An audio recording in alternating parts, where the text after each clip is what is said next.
Hello, ഇന്നത്തെ വീഡിയോയിൽ ഞാൻ നിങ്ങൾക്കായിട്ട് ഷെയർ ചെയ്യുന്നത് ചില ബോഗൺവില്ലയൊക്കെ ഉണ്ട് നമ്മളുടെ വീട്ടിൽ തീരെ പൂക്കാണ്ടിരിക്കുന്നത്, എന്ത് ചെയ്താലും പൂക്കുന്നില്ല. അപ്പോൾ ഞാൻ കഴിഞ്ഞ വീഡിയോയിൽ പറഞ്ഞിട്ടുണ്ടായിരുന്നു അവയെ നമ്മൾ നല്ല പൊരി വെയിലത്ത് കൊണ്ടുവച്ചാൽ മതി എന്നിട്ടല്ലേ. അതിൽ പറഞ്ഞ പോലെ തീരെ വെള്ളമൊന്നും കൊടുക്കാണ്ട് 4 ദിവസം ഞാൻ തീരെ വെള്ളം കൊടുത്തില്ല. എന്നിട്ട് വെയിലത്ത് വെച്ചു. എന്നിട്ട് അതിൻ്റെ ലീഫ് ഫുള്ള് അങ്ങ് കൊഴിഞ്ഞു പോയിട്ടോ. പിന്നെ അതിൽ വന്നത് നിറയെ മുട്ടകളായിരുന്നു കേട്ടോ. ഇതിലും നിറയെ മുട്ടകളുണ്ടായിരുന്നു. പക്ഷേ 2 ദിവസമായിട്ട് ഇവിടെ മഴയായിരുന്നു കേട്ടോ. അതുകൊണ്ട് കുറേ മുട്ടകളൊക്കെ കൊഴിഞ്ഞു പോയിട്ടുണ്ട്. എന്നാലും അത് എങ്ങനെ ശരിക്കും പൂവിടാമെന്ന് ഞാൻ നിങ്ങളോട് പറഞ്ഞിരുന്നു, പൂവിടും എന്നുള്ളത്. അതിൻ്റെ ഒരു റിസൾട്ട് കാണിക്കാൻ വേണ്ടിയിട്ടാണ് കേട്ടോ ഞാൻ ഇന്നത്തെ വീഡിയോ എടുത്തത് തന്നെ. ഞാൻ ഈ കാര്യങ്ങളൊക്കെ പറഞ്ഞുകൊണ്ട് കഴിഞ്ഞ വീഡിയോ ഇട്ടതാണ്. എന്നാലും ഞാൻ ഇതിൻ്റെ റിസൾട്ട് ഒന്നുകൂടി കാണിക്കാൻ വേണ്ടിയിട്ടാണ് ഇന്നത്തെ വീഡിയോ ഇട്ടത്. അപ്പോൾ അതിന് വേണ്ടിയിട്ട് നമ്മൾ ചെയ്യേണ്ടത് ആദ്യം തന്നെ പൂക്കാത്ത ബോഗൺവില്ല ഏതാണോ അതിനെ മാറ്റി വെച്ചിട്ട് ഫാക്ടം ഫോക്സ് ഇട്ട് കൊടുക്കുക. എന്നിട്ട് 2 നേരം നന്നായിട്ട് നനച്ചു കൊടുക്കുക. അങ്ങനെ 3 ദിവസം നമ്മൾ നനച്ചു കൊടുക്കുക. അതിൻ്റെ ശേഷം നമ്മൾ തീരെ വെള്ളം നനയ്ക്കാണ്ട് 4 ദിവസം നല്ല വെയിലത്ത് വെക്കുക. അതുപോലെ വെച്ച 2 പ്ലാന്റാണ് ഇതപ്പോൾ നിറയെ മുട്ടുകളായിട്ടുണ്ട് കേട്ടോ. ഇനി ഞാൻ നിങ്ങൾക്ക് കുറച്ച് ദിവസം കഴിഞ്ഞിട്ട് ഇതിൽ ഫ്ലവർ വന്നിട്ടുള്ള ഒരു വീഡിയോ കൂടെ എടുത്തിട്ടുണ്ട്. അത് ഇതിൻ്റെ കൂടെ ഇൻക്ലൂഡ് ചെയ്തിട്ടുണ്ട് കേട്ടോ.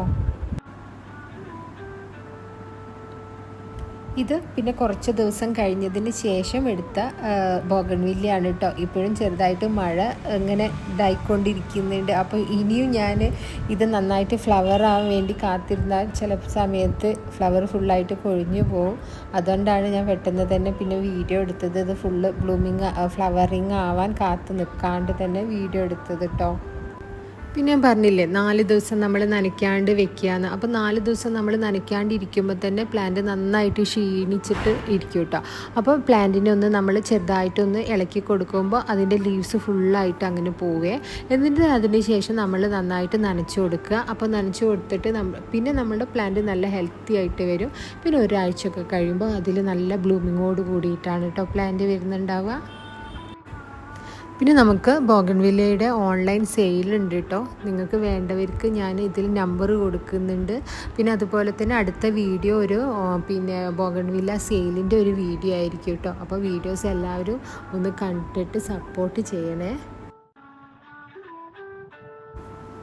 നമ്മുടെ ഈ ബോഗൺവില്ലാസൊക്കെ ഫസ്റ്റ് ബ്ലൂമിങ് പോലെ ആയിരിക്കില്ല. പിന്നീടുള്ള സെക്കൻഡും തേർഡും എല്ലാ ബ്ലൂമിങ്ങുകളും വരുന്നത്. ഫസ്റ്റ് ബ്ലൂമിങ് പറഞ്ഞാൽ എല്ലാവരും കൂടി ഒരുമിച്ചായിരിക്കും ഫ്ലവർ ചെയ്യുക. അപ്പോൾ കാണാൻ നല്ല ഭംഗിയായിരിക്കും. പിന്നെ വരുന്നത് ചില പ്ലാന്റുകളിൽ ഫ്ലവർ കൊഴിഞ്ഞു പോകുന്നുണ്ടാവും, ചിലത് ഇങ്ങനെ കൊഴിയാനിരിക്കുന്നുണ്ടാവും, ചിലതിൽ തീരെ ഫ്ലവർ ഇല്ലാണ്ടിരിക്കുന്നുണ്ടാവും, ചിലതിലാണെങ്കിൽ നിറയെ ഫ്ലവറായിട്ടിരിക്കുന്നുണ്ടാവും. പിന്നെ എൻ്റെ ഒരു അഭിപ്രായമാണ് ഞാൻ പറഞ്ഞത്. ഞാൻ കാണുന്നത് ഇനി നിങ്ങളുടെ വീട്ടിലൊക്കെ എങ്ങനെയാണെന്ന് അറിയില്ല കേട്ടോ. പിന്നെ നിങ്ങൾക്ക് എൻ്റെ വീഡിയോ ഇഷ്ടമാകുന്നുണ്ടെങ്കിൽ ദയവ് ചെയ്തിട്ടൊന്ന് സബ്സ്ക്രൈബ് ചെയ്യണേ. അപ്പോൾ നമുക്ക് അടുത്ത വീഡിയോയിൽ കാണാം.